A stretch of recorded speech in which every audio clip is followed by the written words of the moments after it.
Welcome to the Dojo Talk Podcast. Please remove them shoes before entry. Sam Master is here, and you still have not taken off your shoes.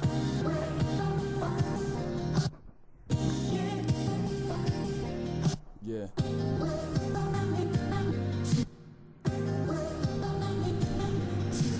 Living every day to define man's mission. Looking to the sky for divine transmission. Deaf man's vision makes the blind man listen. Eyes on the prize, this is blind ambition. Thank you. Yo, what's going on, world? Welcome to another edition of the Dojo Talk Podcast. I am your host, Serial Sensei. We are on episode number 68. Is it 68? Yeah, we're on episode number 68. It is January 26th, 2018. What's going on, man? Hope you guys have been doing all right. New Year's is, in full effect. We're about a full month in already. This month has actually kind of flown by, to be honest. But that's all good because that means we're 1 month closer to Black Panther, and every day closer to Black Panther is a good day. So yeah, man, I wanted to come in today. Actually, you know what? Before that, let me get off my plugs real quick. As always, this podcast can be listened to on YouTube, SoundCloud, Google Play, iTunes. If you're on iTunes, please rate and subscribe on iTunes. We also have the Dojo Talk Podcast Facebook page, which you can find if you just go to Facebook and type in Dojo Talk Podcast. And also, if you have any questions, concerns, angry emails you want to send, you can send us a message at Dojo Talk Podcast at yahoo.com. Or if you want to follow me on Twitter, you can follow me on Twitter at Serial Sensei. And on that note, real quick, shout outs to Mario. I'm not going to put his full government name out there, but I saw that you rated the Facebook page. Appreciate that, my man. I also saw he tagged a few people in the last podcast we did covering UFC 220 and Bellator 192. So always appreciate, trying to bring new listeners in. And I have noticed, the numbers they've been going up. We're not famous yet, but we're getting there. Numbers are steadily improving. So, appreciate any new listeners, old listeners, everybody who's been supporting so far. I've been having a lot of fun. We've been putting out a lot of episodes lately because the MMA world always gives us stuff to talk about. We got Bellator. By the time you guys hear this, that'll be a Bellator card will have passed, and a UFC card will have passed. So, content always coming. So we try to keep you guys entertained every week, a few episodes a week, and somehow we've managed to keep this streak going. But today, man, haven't talked about music all year, except for when I did my 2017 favorite albums. Partially I haven't talked about music because, year just started, kind of slow on releases. To be honest, this year so far, I've only listened to 2 new albums that came out this year. Sylvan LaCue's Apologies in Advance, and Sir's album November. I'm still not sure if I'm going to review those yet, but I did give them listens. Probably haven't listened to them enough to review them, so that may happen, may not. I'm not sure.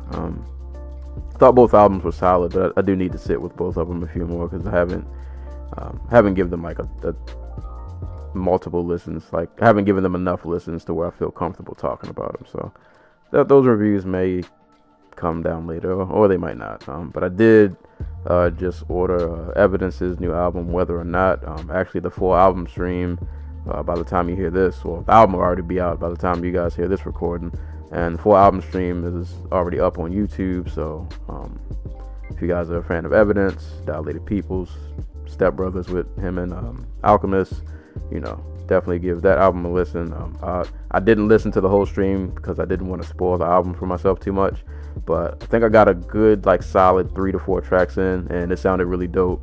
So I just cut the stream off. I ordered it today, and I'll be waiting in the mail to get that. Also, shout out to the homie Novelist. I ordered Kenjutsu Under the Moonlight a long time ago, the actual physical CD, and I finally got it in the mail today. Appreciate that. Really dope artwork. dope album, and that made my top 20 of 2017. So if you guys haven't heard that album, you know, with some nerdcore, with some bars, with some, you know, a little bit of introspectiveness mixed in, definitely give that a listen. And yeah, there are a couple of more albums on my radar right now. I won't give any of them away though. Try to keep my reviews somewhat a surprise, other than Evidence, which I mentioned earlier. But music reviews will be coming. It might take a little bit because I got to sit down with some of these albums, but there are a few on my radar that I definitely am looking forward to talking to. So when I'm ready to talk about them, we'll get those on the podcast. We start talking about some music again, man. I haven't, you know, I always feel bad when I neglect my music episodes. Like, we talk about fights so much because they happen so frequent, and then I look at the episode list. I'm like, man, I haven't talked about an album in like 3 or 4 episodes. I should probably start talking about some music. But so today, man, we're gonna talk about some music, but not in the typical fashion. We're not doing an album review or a song review. We're gonna take a trip down memory lane, and I just wanted to talk about kind of looking back on it. It was kind of like a special like life moment. I want to give an ode and an episode kind of dedicated to the Texas underground hip hop scene, and kind of just want to go into detail of how I came about it, how it kind of influenced me, and kind of just how like that whole era, you know, when the South was kind of taken over, probably like the early to the mid 2000s, when, you know, especially and I'm saying this in regards specifically to Texas, when dudes like Slim Thug came out, Mike Jones, Paul Wall, Chamillionaire, and, you know, Lil Flip, and all those guys, like, it was just weird watching them blow up, because I remember listening to all of these dudes like before they were really famous, and I didn't know that, and I don't think a lot of people really know that Texas had a really huge underground scene, like way before, you know, they got mainstream and they were, you know, getting on BT and finally getting like national recognition. And it was just kind of cool that I got a chance to kind of almost in an up close and personal way. Like, I got a chance to just see a lot of those guys grow, and I just have a lot of fond memories of that era. And yeah, man, I just want to give an ode, man. I think I mentioned this before, that I wanted to do an episode like this, and recently I was listening to I was just revisiting songs from that era, and it just kind of took me back. And I was like, I got to do an episode about this, man. I kind of just want to talk about it, reminisce on that time, and, you know, it'll also be a bit of a personal story, because me stumbling, I don't even know if stumbling is the right word, but me becoming a fan of the Texas underground kind of really ties into my family. Like, had my family story not gone the way it gone, I might not have really came across this, or at least I would not have known about this scene as early as I did. So yeah, man, so this will be a good episode. I'm just gonna talk about my history and how we got to this, you know, how I got to the Texas underground, and how I became aware of it. So I guess, man, I just got to start back pretty much, not all the way from the beginning, but so around early 2000s, my parents had gotten divorced. So at the time, I was living in Baltimore. I was a military kid, so I moved around a lot. Quick, really lesson, background on me, if you will. I was born in Austin, Texas. I moved to Florida. I lived in Tampa, Florida for a little bit, and then I lived in Hampton, Virginia for about a year or two, and then that was around the time when my parents had separated, and so we moved to Baltimore, Maryland, with my grandmother. And I spent a lot of my childhood, like over half of my life, pretty much I spent in East Baltimore. And during the summers, I would go see my dad. Now, around this time, my dad was, he did not live in Maryland. He was living in Texas. So I would spend my school years, you know, in East Baltimore and spend my summers over in Texas. And then eventually, you know, my dad, I can't remember if they were married at the time or if they were just dating. I'm not sure. I want to say they were married. But eventually, the woman who would later become my stepmom, you know, one summer I went down there and, you know, I met her. And I also met the man who would later on become my stepbrother. So at the time I was around, we're going to say probably between like 11, 12 years old. And my stepbrother at the time, I want to say he was around like 16. So me and him, you know, started hanging out more.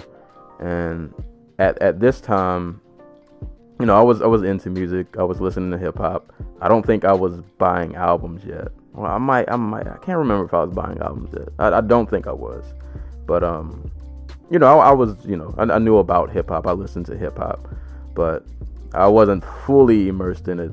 You would say as I was now. Though I did have a pretty like musically diverse background. But that's another story. But anywho, moral of the story is I was a hip hop fan. But you know, I meet him. I meet my stepbrother, and you know, hanging around him, and of course, obviously, you know, we're both young at the time, and you know, one of the first things you start to notice is, you know, he drove, also around 16. He had a car, he had his license, and all that good stuff. So I would, you know, hang out with him, and I started realizing like the music we listen to is a lot different.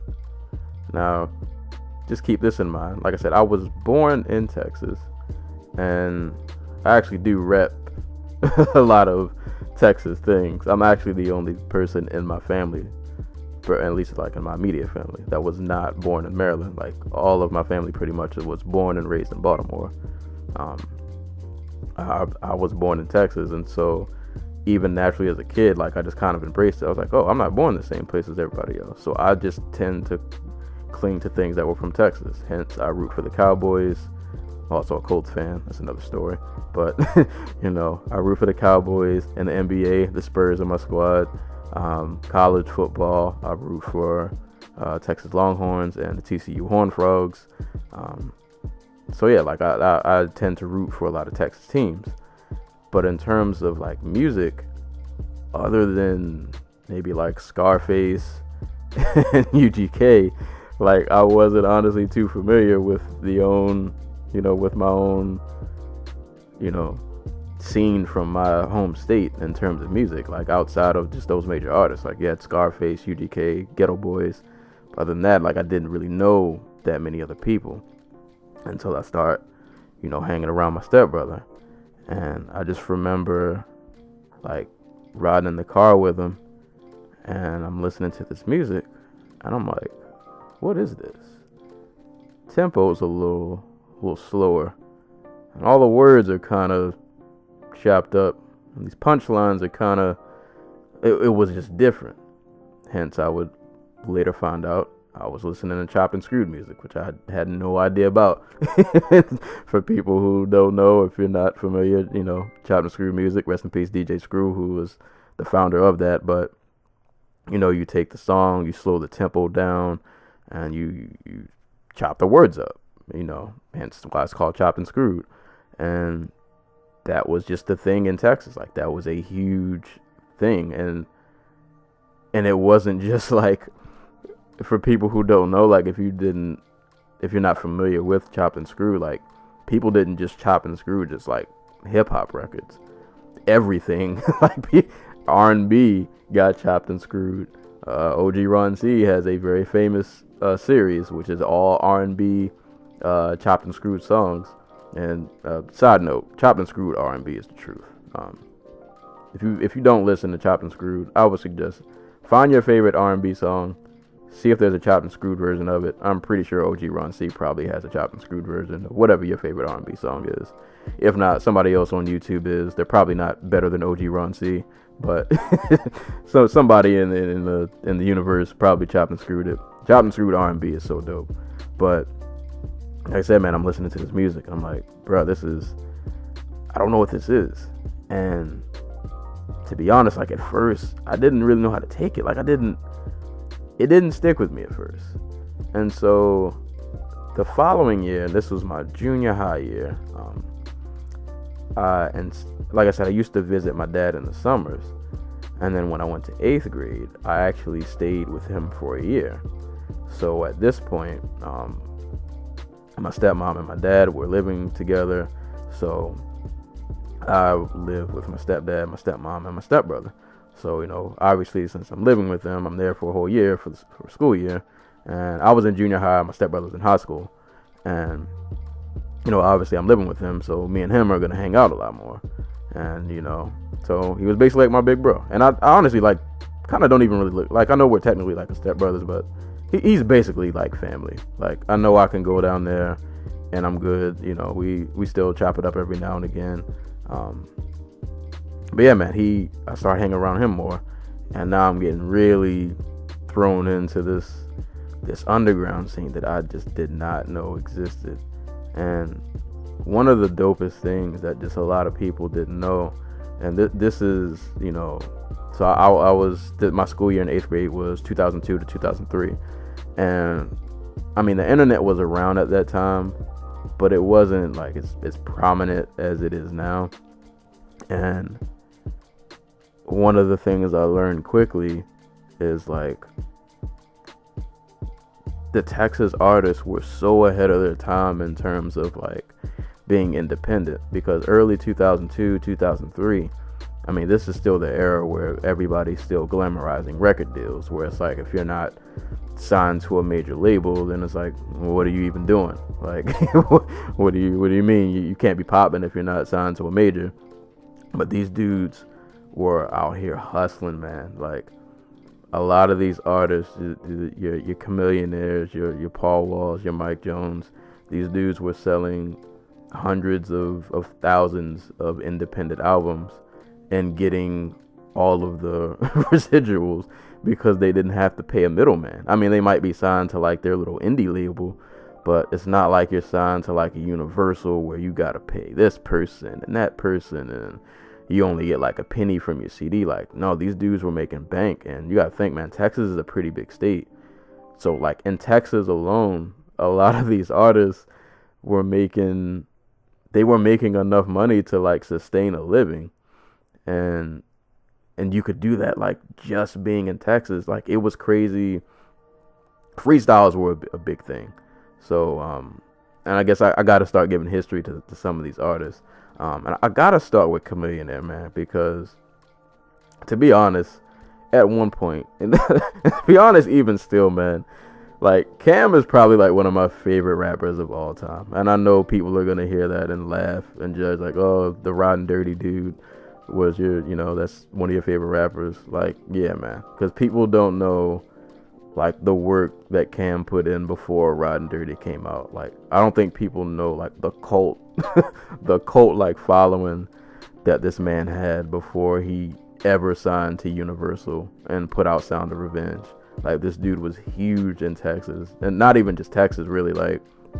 That whole a lot of the southern artists would kind of infiltrate, of course you're gonna be heard in Texas.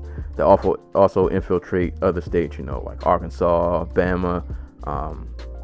A lot of some of the acts in Texas are starting to rap a lot, which also happens to house a few West Coast artists. So some of them kind of bleed into California, but they might not be major, but they were still making bank.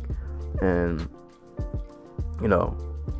hanging around my stepbrother, like I said, at first I didn't really like chopped and screwed music, but even with that being said, man, listening to a lot of the old Swisher House mixtapes, man, Cam was one of the first dudes I heard where I didn't care if it was chopped or screwed or if it was just regular. I was like, yo, this guy has it. He was one of those dudes that anytime he had a verse, I had to listen to it. This dude was a savage. He was a savage on the mic, man. And I mean, a lot of what he did, it was kind of that punchline, baller rap. But dude, he was such a beast, man. Cam was such a beast back in those times. And yeah, man, like I remember riding around with my brother listening to my stepbrother listening to, like, he would have on like a lot of the Switch House mixtapes, Color Changing Click. For people who don't know, that was one of Cam's groups before he blew up. So Color Changing Click was Chamillionaire, his brother Razak, Young Rowe, 50/50 Twin. I think Lou Hawk was a part of that group also. But those dudes were nasty, man. Especially Cam and 50/50 were probably my favorites. That group since then doesn't really exist anymore. Oh, and also I forgot Paul Wall was in that group. But yeah, man, that group has since pretty much, fell out. Like, they're not a collective anymore. But like back then, man, yeah, like I remember jamming those Color Changing Click mixtapes, man. The Homer Pimpson, the Homer Pimpson Color Changing Click mixtape, which was literally, I love the album cover that had like, I think it was like a black Homer Simpson or something. Like those mixtapes, man, were so dope. And it was a lot of them just like freestyling over other people's beats. But man, Cam was one of those dudes that when I heard him, I was like, oh, this dude's got it. And he actually had a real seminal album, man. For people who don't know, one of the albums in his discography that kind of put him on the map, and I think even when he was independent, he ended up in the Source magazine, was Get Your Mind Correct, which was an album, but collaboration album with him and Paul Wall. And like I said, for people who don't know, like when that album came out, it was a really big deal. Even though they were independent, that album ended up getting them like a little bit of national recognition just because of how well it sold. And that is an album to this day that I still go back and listen to, man. I remember this was before, obviously I was young back then, so I couldn't buy CDs, but I used to go out with my dad on the weekends sometimes, and I remember somehow I came across that CD at the mall, and this was actually after I had left Texas, but when I had moved back to Baltimore the following year, and then my dad ended up eventually moving to Baltimore.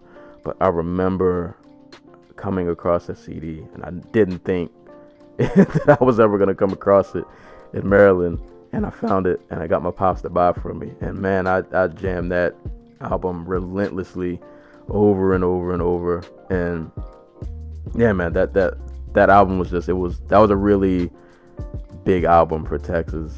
And yeah, man, and I'll probably end up getting back to Chamillionaire at some point in this podcast, but like Cam put in a lot of work, man, building his brand. And he also, something else I want to give him credit for, I can't say he was the first to do it, but he was one of the first artists that I'd ever seen he was one of the first dudes I ever seen who really knew how to utilize the internet. Like, he was doing this before it was, before there was Twitter. MySpace might have been around at the time, I can't even remember, but like he had Chamillionaire.com popping. And he even used to say, like, in some of his raps, where how like people would say like, oh, you're a nerd, what are you doing on this website? And dude was literally making like a cult fan base with that website. So he's one of the pioneers of that, whether people really know it or not. Like, he was one of the first dudes to really utilize the internet to, help build his brand, help sell albums and all that stuff. But hey, man, so Cam was one of those dudes who I first got on. But even other than Cam, man, like, I remember listening to Freestyle Kings, Charlie Boy, dudes like Lil Kiki, obviously, like I said, Chamillionaire, Color Changing Click, yeah, man, just a lot of dudes, man. And I also kind of remember, like, there was a store, we used to live in San Angelo, Texas, real small town, and there was a store called Steve's Music, where stepbrother used to go. That's where he would cop all the CDs from. So we would go up to Steve's Music, cop a CD, jam it in the car. And my stepbrother used to abuse his speakers, knowing his speakers ain't built like that. But bro, the trunk used to rattle, man. And yeah, man, eventually, like, that chopped and screw style, like, it started to grow on me. And yeah, man, I really started to get into it. I wasn't as heavy into it as my stepbrother was, obviously, because he pretty much spent like his whole life in Texas, so he knew a lot more artists, and he just ended up putting me on game pretty much of all the people that I would start listening to. I don't even know if he knew, but sometimes when he would leave, like for work, or if he was somewhere and I was home, I used to just steal his CDs and listen to them, whether or not he knows that. But yeah, man, I remember listening, like I said, man, listening to a lot of the old Swisher House mixtapes. Yeah, like I said, Freestyle Kings, Charlie Boy, dudes like that. But then I found out, man, it wasn't just Houston that had an underground scene. Like I said, this was like all of Texas, man. And I would say in Houston, the main people, and for you guys, if you want to like go back, maybe if you're not familiar, if you want to go back and listen to kind of like that era that I'm referencing, just a few artists and maybe albums to throw out there. Like I said, Paul Wall and Chamillionaire, Get Your Mind Correct, any of the old Swisher House tapes, freestyles, any of those. I'm pretty sure those are still on the internet. Boss Hog Outlaws, who I don't think I mentioned them yet, but that was Slim Thug's group. So that was Slim Thug, Killer Leon, Chris Ward. God, who else was in that group? I cannot remember. There were at least like 2 other people, I believe, who were in that group. Yeah, man, those are a lot of like the premier artists, and then also you had like Mike Jones and Magno from back then. A little Flip, obviously. God, what was Flip's album? Whatever album with The Way We Ball on it. That was another, and really Flip was one of the pretty much like the first dude. Well, not the first, but out of that crop of that era, I think he was the one who really blew up first, and then everybody kind of came after he did, if my memory's correct. I might be off in terms of that, but I'm pretty sure I think Flip was the first one. But Flip had his time, and then everybody else kind of came afterwards. But as I was saying earlier, man, it wasn't just Houston that had this crazy underground scene going on. It was also like Dallas, San Antonio, and Austin. And the Austin scene I wouldn't really come to find out until a little bit later. But like I said, Houston kind of had that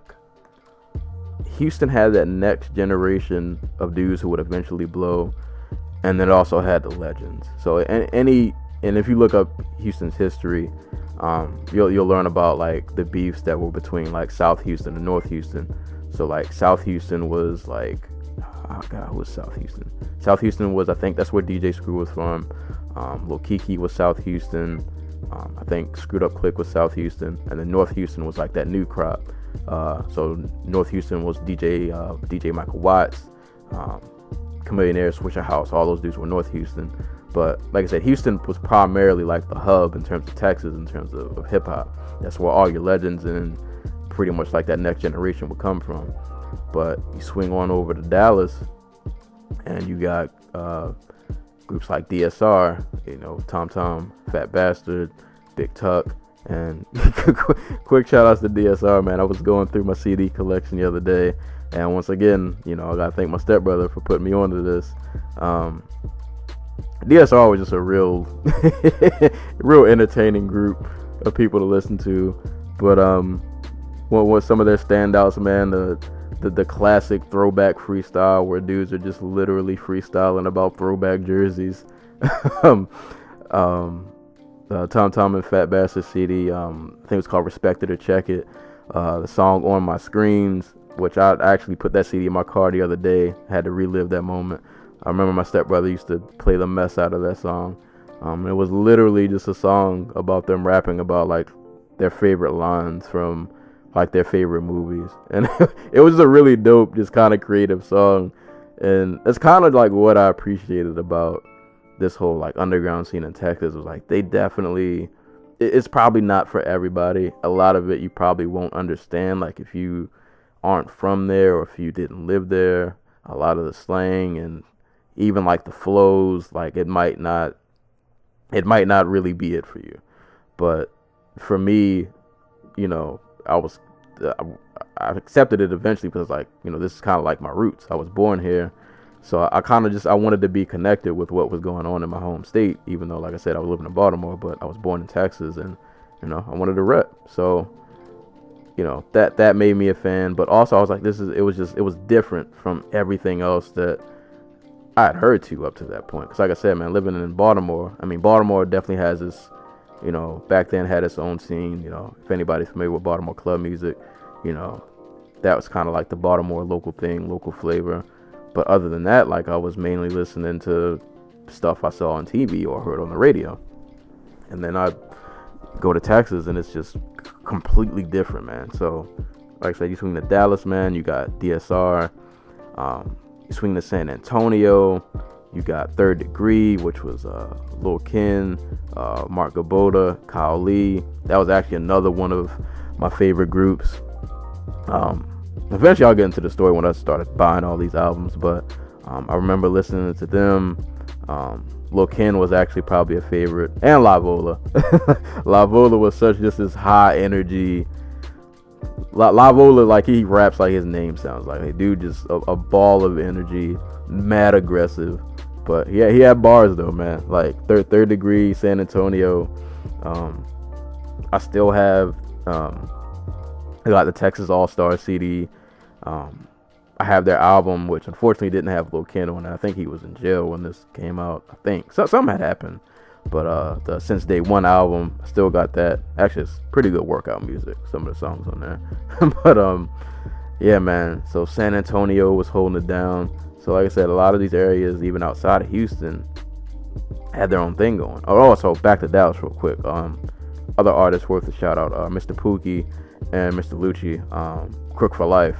I think that was Mr. Pookie. That was the jam. That was definitely the jam. So yeah, man, like this whole scene was just different, man.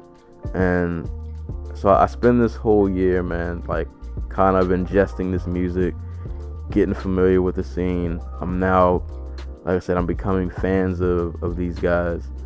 And then I was only down there for a year. So after my 8th grade year, back to Baltimore, starting high school, and I get back to Texas. I get back to Maryland, and I'm sitting around. I'm like, man, like, I know, like I said, me and a lot of the Texas music I was on, like I said, it had to grow on me after a while. And then when I got back to Maryland, I was like, man, I kind of missed that stuff. Like, and you got to think around this time, like I said, so I think I started. Me being a freshman in high school, so this would have been 2003, 2004. I obviously didn't have a job, and I wasn't really buying things off of the internet. So, once again, my pops would buy me CDs sometimes. I would get him to buy me CDs when we would hang out on weekends. But like I said, I'm kind of back at square one, because now it's like I'm back to just what's on the radio, and I'm kind of on the internet at this time, doing my own digging, but like I don't have access to this whole underground scene. Like it's getting hard to come by. But I remember, man, I struck gold one day.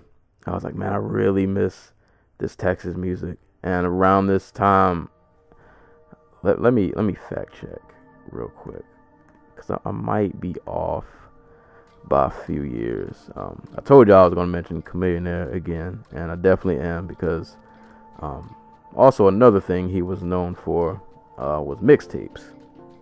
And for people who don't know, just a little Houston hip-hop history, Chamillionaire and Mike Jones had a beef like right before pretty much they all blew up. And that beef started on Chamillionaire's mixtape, which would become a series, which would become pretty much one of his most famous series. Okay, yeah, I'm right. This came out in 2004, so yeah, this would have been when I got back to Maryland. He had a mixtape called Mixtape Messiah, and I remember when I had heard this tape, this joint, man, and I kind of remember, my memory's a little fuzzy, but I remember being on the internet and there were rumors circulating around that, like, yo, Cam's about to drop this Mixtape Messiah mixtape, and there's a certain rapper he's gonna go at, but he wouldn't say the name. And then I found the Mixtape Messiah CD and FYE, and I remember like listening to snippets of it on the internet, but I was like, man, I'm never gonna be able to get the CD because like this is Houston's underground. This stuff isn't in Maryland. I can't buy this over here. They don't even know about this. And I found this in FYE, and I got my dad to buy it for me, and I was so hype when I bought this album.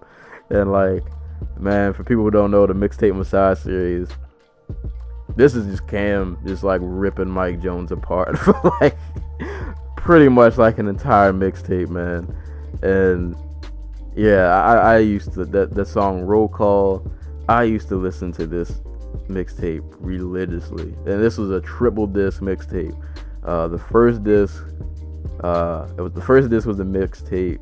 The second disc I think was like the chopped and screwed of some of the songs, and then the third disc kind of featured more of his group. So like the Color Changing Click was on some of the third disc. But yeah, man, that was another like just seminal album. In the Mixtape Messiah series, he ended up dropping 7 of those. But if you want to know Cam's history, the Mixtape Messiah series is definitely something to get into. That these are some of his best works, some of his best bars. I think he was a lot more raw in this than when Sound of Revenge came out. But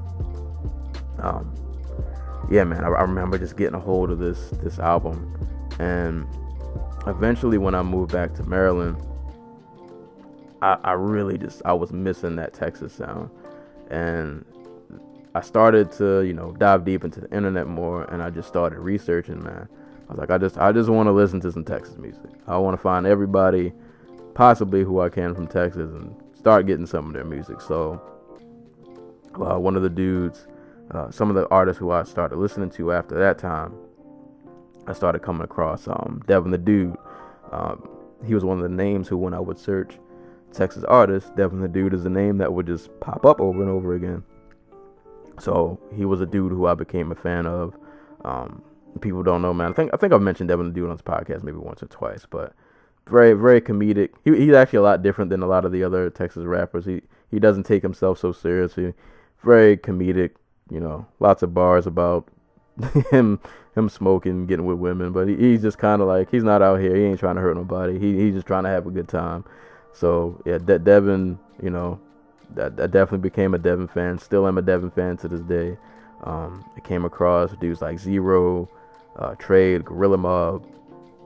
Zero is also another one of those dudes who has a really like extensive catalog. Doesn't feel like get the recognition probably that he deserves, but he's definitely up there, man. Like Zero has put in a lot of work, a lot of albums. For lack of better comparison, some would say he's like the Texas Tupac, but not to say like he's biting, but they're kind of similar, but kind of not similar. Like Zero does a lot of harmonizing and singing. He also does the fast flow. But yeah, man, like Zero was another dude who I became a big fan of. Albums like Zero versus the World, debut album Look What You Did to Me. Zero also has, just a quick note, if you want to see how he's also another dude who I ain't gonna say has a cult fan base, but he has something like I've almost never seen before. His album Let the Truth Be Told, which is actually probably one of my favorite Zero albums. This didn't come out until like 2005, so the following year. But the Mostly Done freestyle, which is him pretty much freestyling over like the Paid in Full beat from Eric B and Rakim. But bro, there's a video on YouTube, I'm pretty sure it's still on there. That freestyle became so like famous and blew up that there's concert footage of Zero literally performing that song, and he's just holding the mic into the crowd and the crowd's rapping the whole song. Like, that's how iconic that freestyle became. And that's another thing that I appreciated about the Texas hip-hop scene was, yeah, a lot of them maybe, well, I can't say all of them. Texas did have some lyricists. I would say Chamillionaire, Killer Calione, Magno probably was some of the better lyricists in all of that whole state, especially around that era. But like a lot of those dudes back then, like a lot of people say they freestyle, but you could tell it's written. Like no, these dudes were actually freestyling off the top of the dome.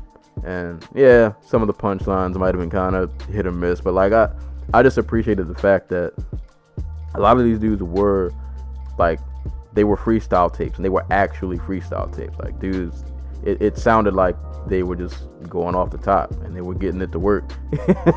But yeah, man, Zero became one of the guys who I became a fan with. Like I said, Devin the Dude, later on Trae, dudes like K Reno.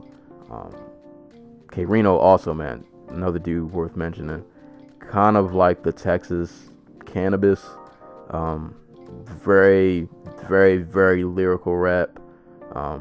Not giving you any catchy hooks. He's like one of those dudes I would call a rapper's rapper. He's also got a long, that dude's put out like 20 albums or something crazy like that. So yeah, if you're a fan of a dude like Cannabis, I think you would enjoy K Reno's music. Probably definitely one of the legendary lyricists from Texas. Dude's been in the game for mad long, still putting out albums. But like I said, man, that year when I came back to Maryland, I just wanted a dose of Texas music, and I just started becoming fans and listening to everybody I could. I like I said, I would go back and listen to albums I didn't heard or freestyles I didn't listen to. Like I said, any Chamillionaire, any Color Changing Click, dudes like 50/50 Twin, Young Roe, all those dudes from that time, man. I was going back on the internet trying to find their songs, listen to their music as much as I could. And then eventually, fast forward, when I turned 18, I had graduated in May. My birthday was in May. I graduated like 3 days after my birthday, and I got my first job at Hollywood Videos, and I think like June that year. So I pretty much started working, I think like 3 weeks after I graduated. And I remember with my first check, and boy was I making terrible money. I think I was making like $6.25 an hour or something crazy like that. And boy, my first check, I was like, all right, I can start buying my own albums and buying stuff off Amazon or just, off the internet in general.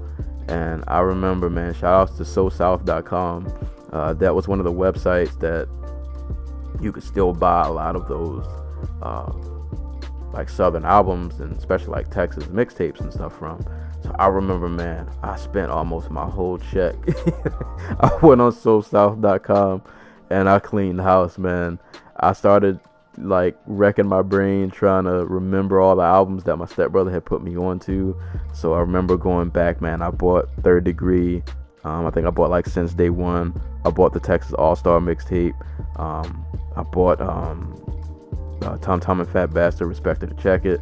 I bought like 2 Color Changing Click mixtapes. I think I bought Homer Pimpson. I had Homer Pimpson, Cleveland Bootlegger Special. I might have had one more. I can't remember. I think I had one more. Paul Wall's Chick Magnet. Like I said, I think I had already had Get Your Mind Correct at that time. But like I said, man, any other Texas mixtape. And I remember I ordered so many CDs. So South didn't even send me an envelope or like a. They literally just sent me a box, a box of CDs when I ordered it. I spent like $100 something, $200 something just on albums. And yeah, I remember. I bought Gorilla Mob's album Rise. Yeah, man, I just bought a lot of. I think Zero. I bought some Zero albums like Life of Joseph W. McVeigh. Actually, I think that was like the first. That was the first Zero album I'd ever bought, and that's still one of my favorite Zero projects to this day. But man, I just bought a lot of any album I could think of from that time. I went back and bought, and yeah, man, that was kind of that was the start of me. That wasn't the start of me collecting CDs, because like I said, my pops used to buy me CDs, but that was really when I started really like consistently buying albums, because now I was working and I had my own job, so I could buy my own albums when I wanted to, as long as I had the money to. So that's when I really started going online. Like I said, man, I was buying all of all of the Southern and Texas albums that I could. And like I said, I owe it to my stepbrother, man. He put me onto that whole scene, and it was kind of cool because also in Texas, you kind of got to look at kind of what everybody down there listened to, and it wasn't just Texas music. Like Texas also being close to California, being a little bit closer to, I don't say close to the Midwest, but the scene was just different down there. Like people up here, you know, Maryland's technically a southern state, I guess, because we're below the Mason-Dixon line. I feel like we're more of an East Coast state, but whatever, that's up to debate for another day. But like up on the East Coast, man, I remember like me visiting Texas, like, you know, I listened to like Wu-Tang, Big L, Big Pun, you know, obviously the major dudes from the West, Snoop, you know, Dr. Dre, Nate Dogg, all that. But in the South, man, like they listened, it was a lot of Southern, but also a lot of Midwest dudes. So like my stepbrother also put me on the groups like Do or Die. I had never heard of them before I went down there. I want to say I think he put me on Twisted too. I can't remember if I knew who Twisted was before I went down there. But like, yeah, groups like Do or Die, Twister. I eventually started looking up Rap-A-Lot because I knew Rap-A-Lot was pretty much, that was one of the biggest labels that housed a lot of Texas artists. That was who Zero was signed to. That was who Devin the Dude was signed to. Everybody knows Jay Prince, man. Jay Prince is like, it's like a Southern mode. He's like the Southern, I don't know, whatever, like Diddy and like Diddy and Suge, Jay Prince was that of the South. Like he was that dude in terms of like record label owner / businessman / don't mess with him or you might end up missing somewhere. Like, so I started listening to a lot of the Rap-A-Lot dudes, which also put me onto a few West Coast artists. I think that's how I started listening to Yuck Mouth way back then. But yeah, man, like I just started getting my hands on any of the underground music that I could, and it was just dope because I was pretty much like the only person I knew in Maryland who was listening to this, and I put some of my friends on from what I could. Although, you know, some of them weren't fans, it wasn't for them. But I remember I had a friend in high school who didn't like Mike Jones around when he blew up, so I let him borrow my Mixtape Messiah CD from Chamillionaire. He loved it because he didn't like Mike Jones, so he got a chance to hear Cam just rip into Mike, just endlessly on that album. But like I said, man, I was fans of all of these dudes, and then I remember when one day I look on BT and I see Mike Jones, Slim Thug, and Paul Wall, and I see the Still Tipping video, and I'm like, oh snap, these dudes made it. Like like they got big, they hit the national stage, and I wasn't even like the biggest Mike Jones fan, but I ended up buying the album anyway. It was just cool to see because I'd known all those guys before, man. I was there listening to all the mixtapes and work that they used to put out before they blew up.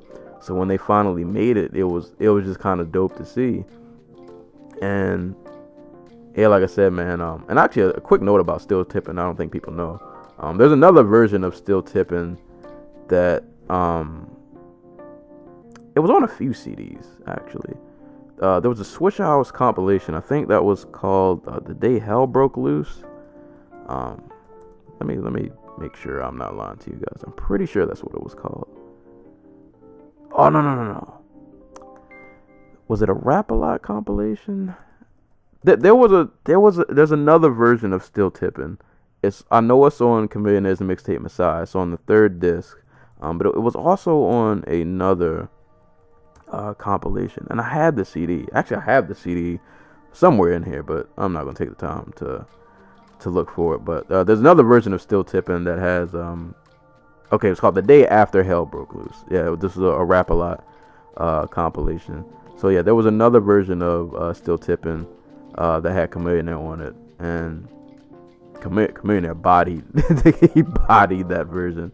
But to Mike Jones's credit, the Still Tipping, the album version that was on his album, that beat is so much better in my opinion than what the other one was. But nah, man, it was dope seeing those dudes kind of blow up.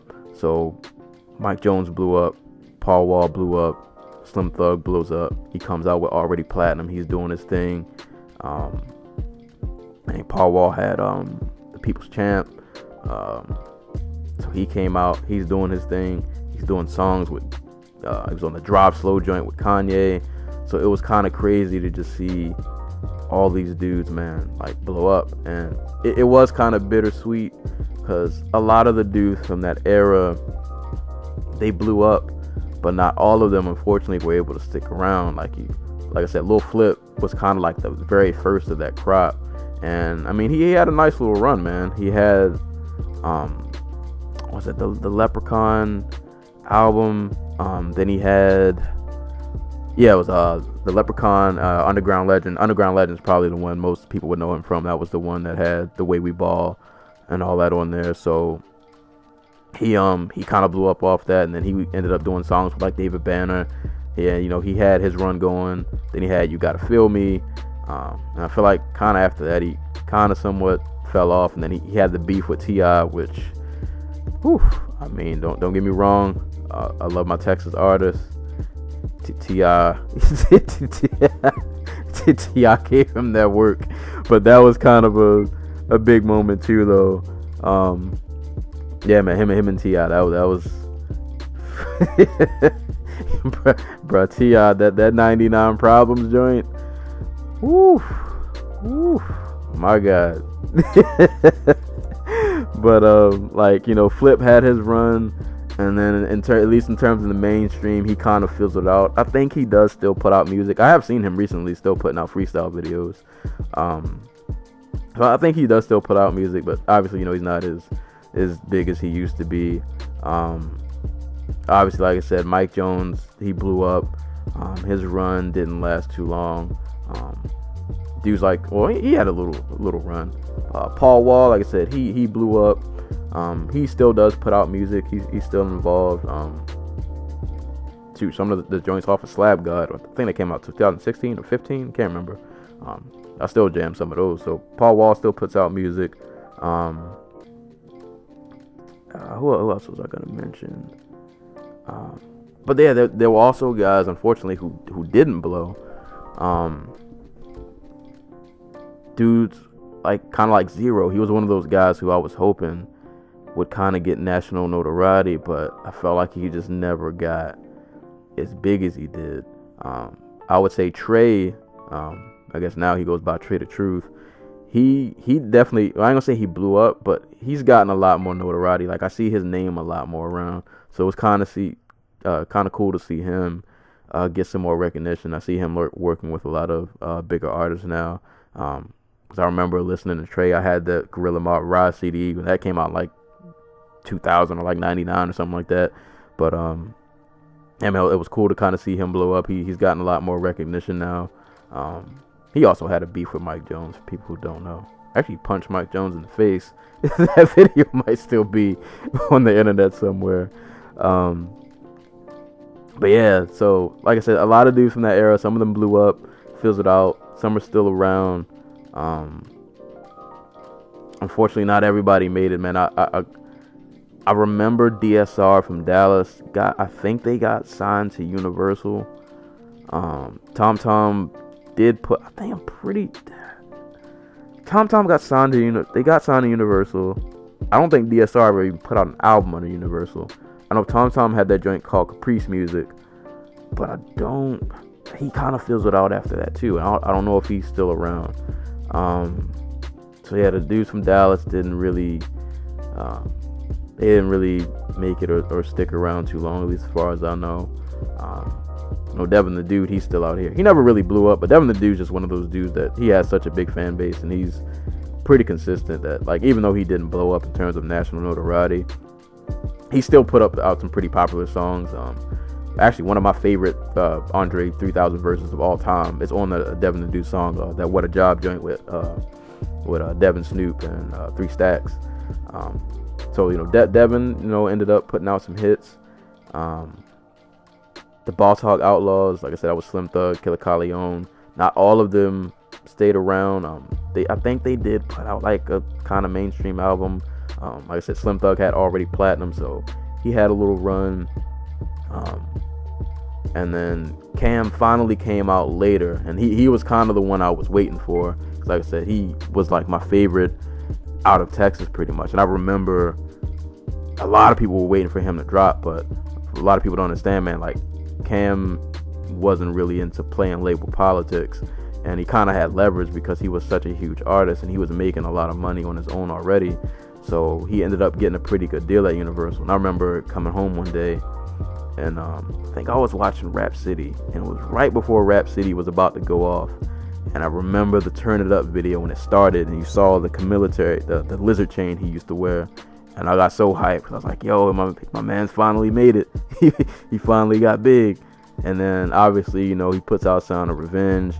He puts out Riding Dirty, which at the time broke, you know, all kinds of ringtone records, because ringtones that was what was hot at the time. But yeah, man, so it was really dope. I was really happy when Chamillionaire finally blew up. Unfortunately, man, his group, I can't remember if they did have somewhat of a falling out. Like I said, Color Changing Clique was Chamillionaire, his brother Razak, 50/50 Twin, Young Ro, and that group kind of went through some changes, because I don't know if Lou Hawk was with them. I think he kind of fell off after a while. Razak was on Sound of Revenge, but I feel like he kind of fizzled out after a while. And then I think Cam and Young Ro had some kind of falling out, and it ended up changing to just Chamillionaire, and that was Cam, Razak, and 50/50 Twin. They actually ended up putting out an album, which I copped that one too. That joint was pretty dope. But around that time, the group was going through changes, because Cam and Paul Wall, for people who didn't know, they had a beef with each other at one point, which was actually pretty personal, because I think Cam's brother Razak had got jumped at a club, or something like that. So things got like actually physical. Razak went pretty hard at Paul Wall on that CD too. I think that was over that game beat that put you on game. But yeah, so Chamillionaire, unfortunately, like, they ended up kind of fizzling out. Like, I don't really know what Razak does nowadays. I haven't heard his name in a while. Obviously, Paul Wall is doing his own thing, but people always ask if him and Chamillionaire are ever going to get back together, because of, you know, their success of the Color Changing Clique, and especially their album Get Your Mind Correct. But I think they've performed together, but they haven't really done much music together, so nobody knows if that's going to happen again. Like I said, Young Ro kind of had a falling out. I saw an interview actually within like the last year or two with 50/50 Twin, and I don't know if him and Cam are on like great terms right now either. And I mean, Cam had a pretty good run. He had Sound of Revenge. Dude put out a slew of mixtapes, Mixtape Messiah, like 1 through 7. He had Ultimate Victory, his second album, which I enjoyed that album. I don't think it commercially did well, but I thought that album was actually pretty underrated. But and Cam also had signed, I had mentioned the group Third Degree from San Antonio earlier. Cam had signed Lil Ken, who changed his name to Famous. He had signed him at one point, and Famous was on a lot of Chamillionaire's projects. Like, he was on Mixtape Messiah 2. I think he was on pretty much like all the Mixtape Messiahs from like 2 up until 7. He was also on Ultimate Victory. He probably was on the best song on there, that You Must Be Crazy. Him and Cam were going back and forth, barring it up. That song was dope. And I was kind of hoping Famous would have blew up, because he was definitely one of my favorite dudes from Texas also. He did put out a project in the underground, I think it was called Money, Power, Fame. But after that, man, he kind of went silent. I'm not really sure what he does nowadays. So yeah, man, like a lot of those dudes, they had a nice little run going, man. And then, you know, eventually, you know, they kind of had their time. And like I said, this was in the midst of the Southern takeover, but, you know, Snap era came, and a lot of those dudes, you know, I can't say they fell off, because a lot of them still do put out music, just, you know, kind of when they're independent, doing their own thing. But, you know, they had their time in the sun, and then it kind of came and went. Like I said, Mike Jones had his moment. Also, another dude I got to give a shout out to, man, Magno. Mike Jones and Magno had oh god, what was that project called? I think it was called First Round Draft Picks. Magno was also one of those dudes out of Texas. He was a beast on the mic. He had got signed to Desert Storm, And this was back when everybody wanted to do southern versions of their labels. Remember, like Diddy had like Bad Boy South. He signed 8 Ball and MJG. Desert Storm had Desert Storm South, and that's what Magno was supposed to have been signed to. But I don't think really much materialated from that. And I think Magno and Mike Jones, I can't remember if they had a beef. I think they had a beef at one point too. But First Round Draft Picks was a dope CD. Day-to-day grinding with him. Yo, once again, man, Cam is a beast. Day-to-day grinding. Our First Round Draft Picks was definitely a jam. Cam killed that. Magno killed that. But yeah, man. So like I said, a lot of these dudes, man, they kind of came and went, but I really appreciated being able to see this whole crop of artists and see my home state just like I got a chance to see a different side of music that I didn't know existed. And just a lot of those old songs, like I said, I just have fond memories of, like I said, riding around with my stepbrother, blasting a lot of these mixtapes. And when I put these albums on, man, it takes me back.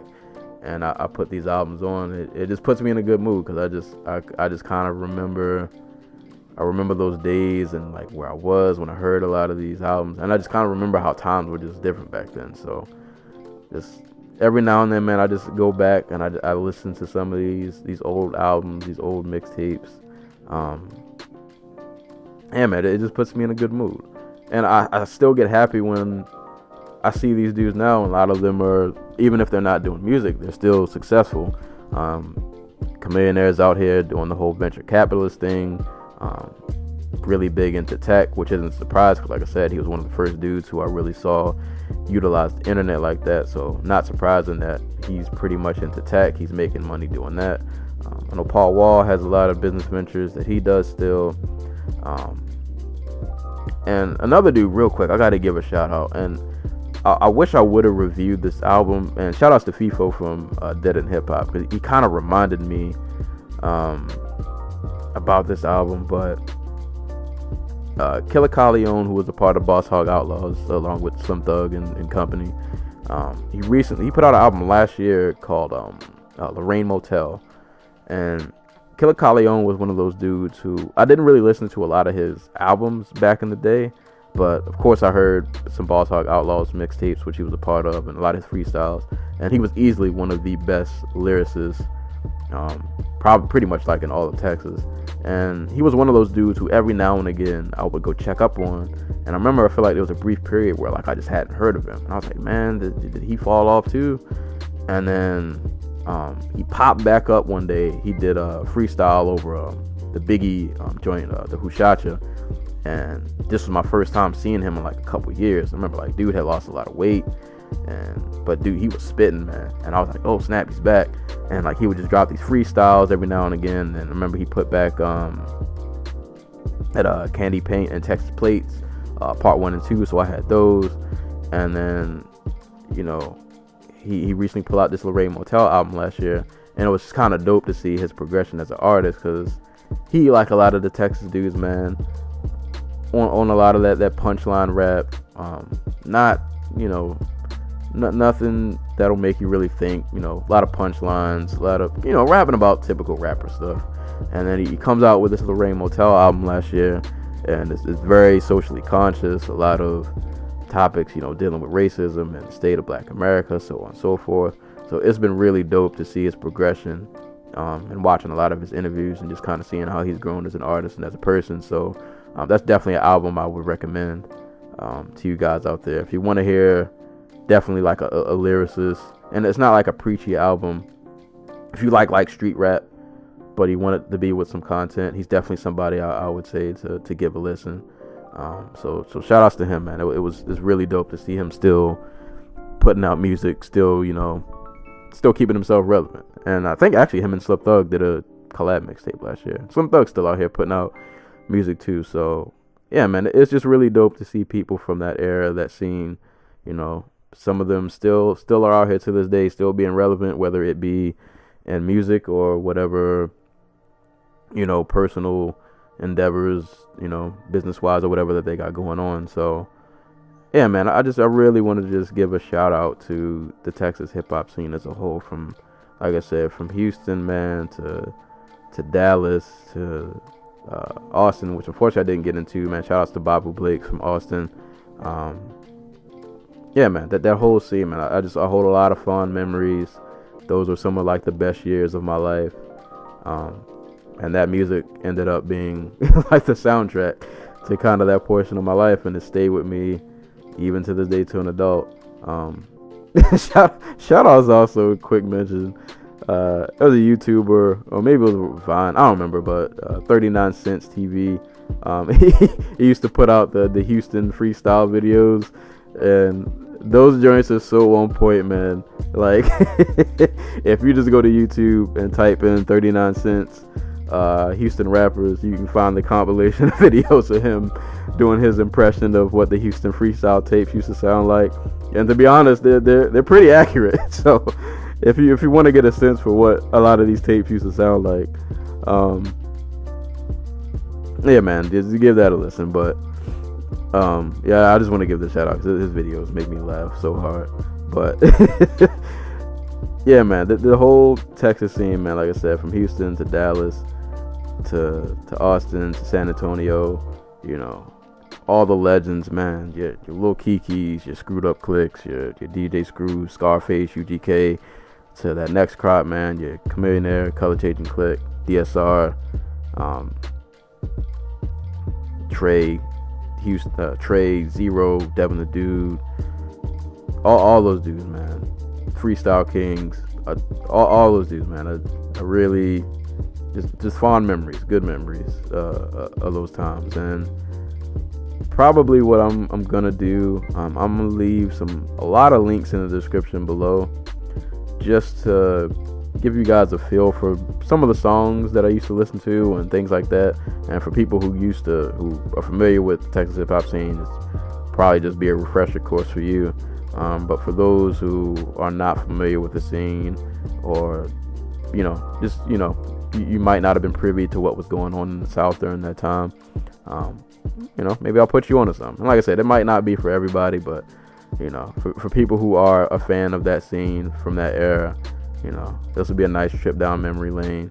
So I'm gonna try to leave some links in the description to just a lot of the freestyles I used to listen to, some of the artists, some of the songs, and you guys can definitely go check out the albums and give them a listen.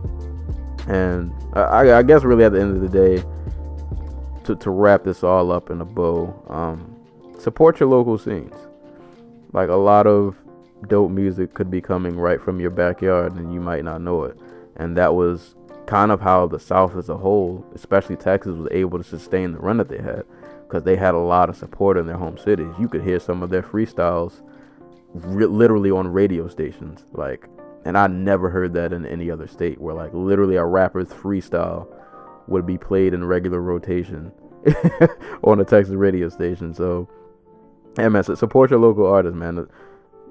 Support these dudes before they blow up. You can be a part of helping them blow up and get famous, end up on, TV, all that good stuff. But yeah, man, I just wanted to reminisce, take that trip down memory lane, man, and really just pay respects to the home state and all of the rappers from past to present, from Texas, who, continue to hold the mantle, continue to hold it down, continue to rep that culture.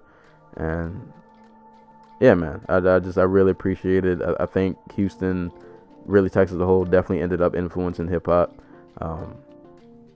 People definitely started taking slang, and obviously lean became a big deal.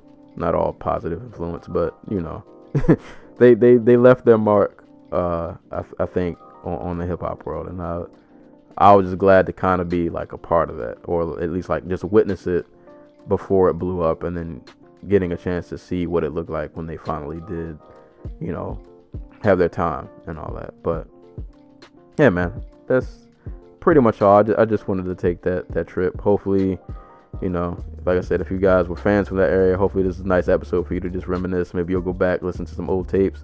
People who weren't fans, maybe I'll put you on or something. I'll leave some links down below so you guys can check it out. But yeah, man, shout outs to Texas, home state. Love it, man.